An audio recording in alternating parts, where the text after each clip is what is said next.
So it's been about 7 months. We're just over 6,000 miles since we purchased our Tesla Model Y, and I wanted to take this opportunity to dive back into it. I want to talk about everything that I love about the vehicle, everything I hate about the vehicle, looking back into what I was thinking when I made the decision or when we made the decision to buy the vehicle, talk about whether or not it was actually worth the change, the dramatic change from ICE vehicles to electric vehicles. I want to talk about whether or not I would actually buy it again, and then touch a little bit on the accessories. So sit back, relax. You guys are watching the Tall Tesla Guy. So we are over 7 months. We actually took delivery back in September of last year. We're just floating over 6,000 miles on the vehicles. We've had the opportunity to really stretch the legs, go on a couple of longer trips, drive it around town, incorporate it into our day-to-day life. And we've had the opportunity to learn about things that we love about the vehicle and then some of the things that we don't love. I'm going to start out with some of the stuff that we love. The driving experience is amazing, unparalleled versus anything I have ever driven in. It's so comfortable in the car. The acceleration is just amazing. Either we have the Tesla Model Y long range. It actually gives you a 0 to 60 in 4.8 seconds. Which is amazingly fast, faster than any other ICE vehicle that I've had. I know you can get the performance upgrades, you can get the performance version that puts you under 4 seconds, and then I imagine it's going to get even faster down the road. So the current model that we have, like I said, putting it at 4.6 seconds is amazing. When you hit that accelerator from stopping and you just take off, that feeling that you have is just unmatched. It's just fantastic to drive. And I talked about the comfort just a smidgen bit there. The seats are super comfortable. There's plenty of space inside the car. I am 6'5" and I fit in there perfectly. I have no issue getting in and out of the car. I have no issue with headroom, with the panoramic glass roof. It gives us plenty of space, certainly headroom for me, plenty of elbow room, all that sort of stuff. And then there is storage galore all over the car, between the front, the 2 sub-trunks, the side compartments, even the center console has a really deep well in it that you can put stuff in it. So storage is absolutely amazing. The space inside of it's amazing. The technology of the car is amazing. Everything from the infotainment system, to one pedal driving, the regen braking, how it conserves battery power and brings it back into the car. Stuff like that just kind of adds to it and makes it great. And then you incorporate just a little bit of a pepper of autopilot. Now we don't even have the enhanced autopilot. We don't have the full self-driving. We'll talk about the differences in a minute here, but just the standard autopilot that comes with the vehicle is amazing when you're sitting in traffic. Trying to make it home, you can put it in autopilot. It'll automatically adjust speed for you based on the speed in the area, but also the flow of traffic, keep you up in the flow of traffic. It'll steer for you, all that sort of stuff. Now you get into full self-driving, enhanced autopilot, it'll pull off the highway, it'll navigate on autopilot, overtake cars, that sort of stuff. But a little bit more on that to come down the road. And then you add to all that the fact that you have a Tesla. It's a completely electric vehicle. There's no engine whatsoever in it, as you guys know. All on battery power. I get 326 miles of range from it. Now that's optimal range, so in reality it's about 20% less, but nonetheless, absolutely more than enough to make it through any of my daily tasks, my daily commute, when going back to the office, coming back home, even if I don't have a place to charge when I'm there.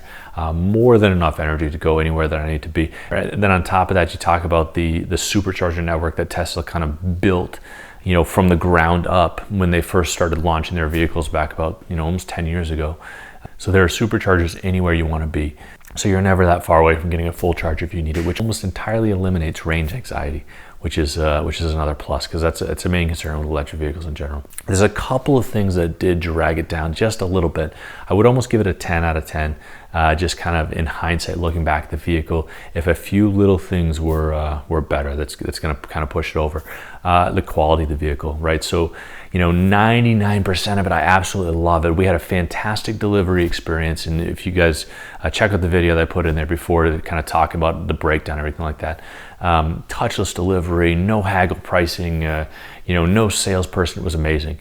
The car was fantastic. There were very minor things that we noticed when we took delivery. You can easily find horror stories on people's bad delivery experiences, panel gaps they could fit their fingers through, water coming in from the outside. We didn't have any of that. Now I know quality has improved tenfold since they launched the Model Y early in 2020 to even when we took delivery late in the fall to where it is now. It's almost night and day, the difference between the quality in them. Not to say that you can't have any issues, but in reality, you're going to find issues with any vehicle that you have. People tend to gravitate towards the issues that you have in the car. Like I said, our experience was great. Now there were a few things that kind of stuck out to me. Some of the panel alignments were off by the doors. We had two minor paint blemishes that I really can't even find anymore. And then there was a couple smudges on the inside of the car, but other than that, everything was great. I do know that people had issues with it, so it's something to keep in mind. And then the gaps too. One of the downsides that I just never even thought of, and it's a common thing with EVs, it's not just with Teslas. When you push the accelerator, you have that instant torque, and you can almost picture yourself kind of spinning out tires. Even though you're not smoking the tires out or anything like that, but it's super easy to go into what they call a rabbit start. As soon as the light turns green, you kind of hit that accelerator just a little bit and you can take off pretty fast. That 0 to 60 at 4.6 is wickedly fast. It's super easy to burn through tires. It's super easy to get to that point. So if typically you're getting 30,000 miles on a set of tires, you might get 10 with a Tesla. They're not cheap either. You're looking at about $1,200, $1,500 for a set of tires in the car. I can say that we have 6,000 miles on it. We actually just came back from a service appointment and they told us we had 830 seconds left. So we've dropped about 430 seconds since we got the vehicle, which would equate to us having about 10 to 15,000 miles before we need to replace the tires if we follow that same kind of trajectory. So in general, not much you can do about that. It's a side effect of having a vehicle anyway. So in general, I love so much about the vehicle. As far as, like I said, the drive, the comfort, the space, the storage, everything like that. So it's hard to find little negative things, but there's always some stuff.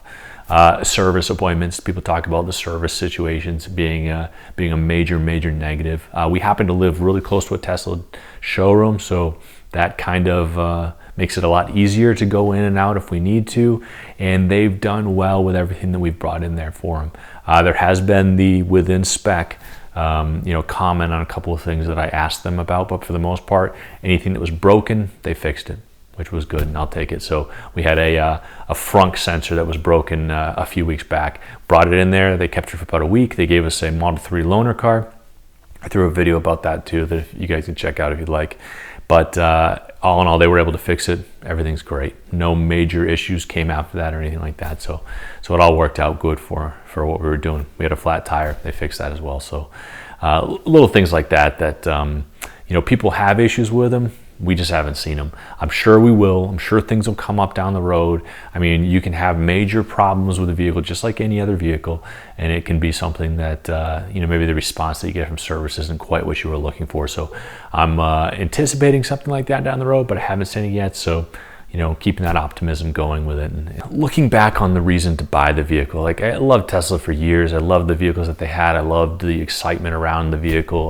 The fact that it was EV was kind of an added feature, an added benefit to it. No gas was a good thing. Saving the environment was definitely a good thing too. The future of the sustainable energy kind of drive was something that was exciting to me, but it all started with the car. If I didn't want to drive the vehicle, if I wasn't excited about the vehicle, I wasn't going to do it. So, when I saw Tesla, when I saw what they were doing, when I saw what they were coming out with, I just, kind of jumped on that bandwagon early. So I was always excited about it, whether or not it came, I guess it kind of came down to we needed a vehicle, and then it just became a matter of both getting on the same page for the type of vehicle, that sort of thing. And looking back on it, we both do love it. I probably loved it a lot faster or a lot sooner than my wife did, but she came around and does like it as well. So, we both talk about how when you're not driving it, you kind of miss it, or, going back to driving an ICE vehicle, you end up, kind of readjusting yourself to thinking about the reason why we made the decision, and then looking back on it to say whether or not I regret it, and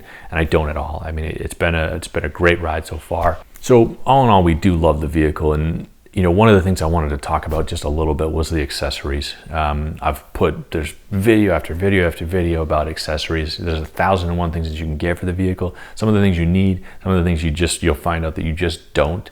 And I wanted to talk about a couple of things that we did end up getting in the beginning.